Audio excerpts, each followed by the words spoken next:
નમસ્કાર દર્શક મિત્રો, હું શીતલ મહેતા. ન્યૂઝ ઓફ કચ્છમાં આપનું સ્વાગત છે. જોઈએ આજના સમાચાર. 77માં ગણતંત્ર દિવસની સર્વેને શુભકામનાઓ. શુભેચ્છક સાંસદ વિનોદભાઈ ચાવડા, મોરબી, કચ્છ. 77માં ગણતંત્ર દિવસની સર્વેને શુભેચ્છાઓ. અહીં દરેક ધબકારમાં એક ગૌરવશાળી ગણતંત્ર શ્વાસ લે છે. ગામથી લઈને શહેર સુધી આજનો દિવસ સૌને એક સૂત્રમાં બાંધે છે. આવો ભારતને ભવ્ય બનાવતી ભાવનાને ઉત્સવ મનાવીએ. તે આપણા રાષ્ટ્રને શ્રેષ્ઠ બનાવે છે. અદાણી પરિવાર તરફથી ગણતંત્ર દિવસની શુભકામનાઓ. અદાણી ફાઉન્ડેશન દ્વારા નાની ખાખરને સંપૂર્ણ સોલાર વિલેજ તરીકે વિકસાવવાનું કાર્ય શરૂ. 23 જાન્યુઆરી 2026 નાની ખાખર અદાણી ફાઉન્ડેશન દ્વારા કચ્છ જિલ્લાના માંડવી તાલુકામાં આવેલા નાની ખાખર ગામને સંપૂર્ણ સોલાર વિલેજ તરીકે વિકસાવવાના અભિયાનનું ભવ્ય ખાતમુહૂર્ત કરવામાં આવ્યું હતું. આ પ્રોજેક્ટ અદાણી ફાઉન્ડેશનના ટકાઉ વિકાસ, પર્યાવરણ સંરક્ષણ અને ગ્રામીણ સશક્તિકરણના વ્યાપક પ્રયાસોનો ભાગ છે. અદાણી ગ્રુપ દ્વારા અગાઉ કચ્છમાં જ પ્રભ અને ભોપાવાંઢ ગામોને સંપૂર્ણ સોલાર વિલેજ તરીકે વિકસાવવામાં આવ્યા છે.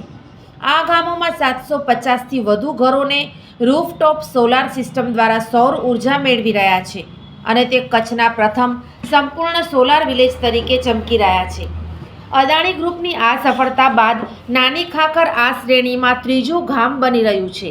આ પ્રોજેક્ટ અંતર્ગત ગામના તમામ ઘરોને અદ્યતન સોલાર ઉર્જા પ્રણાલીઓથી સજ્જ કરવામાં આવશે. આનાથી ગામને નોંધપાત્ર લાભ મળશે, જેવા કે દરેક ઘરમાં માસિક 2000થી 3000 રૂપિયા સુધીની વીજળીની બચત થશે અને ઘણા ઘરોને મફત વીજળી મળશે. કાર્બન ઉત્સર્જનમાં ઘટાડો થશે, જેથી હવા સ્વચ્છ રહેશે અને આબોહવા પરિવર્તન સામે લડવામાં મદદ કરશે. આ ખાતમુહૂર્ત કાર્યક્રમ PM સૂર્ય ઘર યોજના હેઠળ ગામવાસીઓના સહયોગ અને સરકારી સમર્થનથી નાની ખાખરને મોડલ વિલેજ તરીકે વિકસાવવાનું મહત્વપૂર્ણ પગલું છે. કાર્યક્રમમાં માનનીય ધારાસભ્ય અનિરુદ્ધભાઈ દવે ઉપસ્થિત રહ્યા હતા. તેમણે ગામવાસીઓને આ યોજનાનો લાભ લેવા અને અદાણી ફાઉન્ડેશન સાથે સહયોગ આપવા આહવાન કર્યું. અદાણી પોર્ટ્સના એક્ઝિક્યુટિવ ડિરેક્ટર રક્ષિતભાઈ શાહે જણાવ્યું કે અમારી ટીમ સ્થાનિક લોકો સાથે મળીને આ પ્રોજેક્ટને સફળ બનાવશે અને એક પણ ઘર આ લાભથી વંચિત નહીં રહે. ઉપરાંત આવનારા સમયમાં અન્ય ગામોને પણ સોલાર વિલેજ બનાવવાની યોજના છે. કાર્યક્રમમાં સરપંચશ્રી, પંચાયતના સભ્યો, ગ્રામજનો, PGVCLના અધિકારીઓ, ફાઉન્ડેશનની ટીમ, સતીશભાઈ પટેલ, ભાવિનભાઈ પટેલ, શિક્ષકો, ગામના અગ્રણીઓ તથા મોટી સંખ્યામાં નાગરિકો ઉપસ્થિત રહ્યા અને પ્રોજેક્ટને પૂર્ણ સમર્થન આપ્યું. અદાણી ફાઉન્ડેશન કચ્છ વિસ્તારમાં શિક્ષણ, આરોગ્ય, જળ સંરક્ષણ, કૌશલ્ય વિકાસ, મેંગ્રોવ વાવેતર અને ટકાઉ વિકાસ જેવા વિવિધ ક્ષેત્રોમાં ઉમદા કાર્ય કરી રહી છે. ધ્રબ અને ભોપાવાંઢ જેવા ગ્રામોમાં સફળ સોલાર પ્રોજેક્ટ ઉપરાંત મુન્દ્રા માંડવી વિસ્તારમાં સરકારી શાળાઓને સુધારવા, પાણીની અછત દૂર કરવા, આરોગ્ય સુવિધાઓ વધારવા અને સમુદાયને સશક્ત બનાવવાના અનેક પ્રયાસો ચાલુ છે.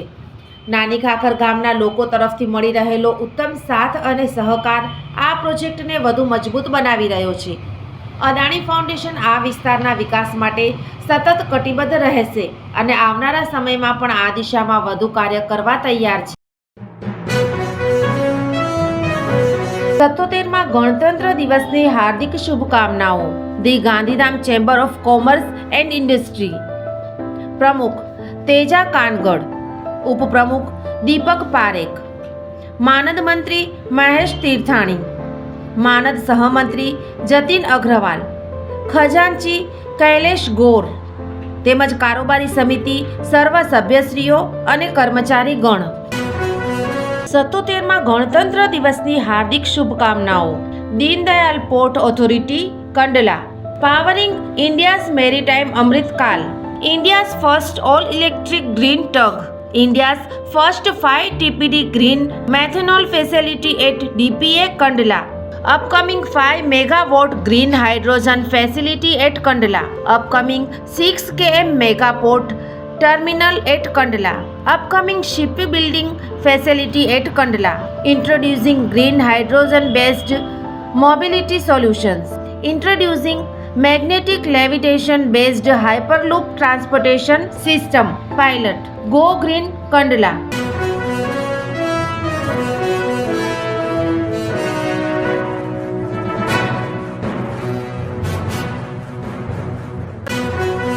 દર્શક મિત્રો, આજે તારીખ 27 જાન્યુઆરી 2026.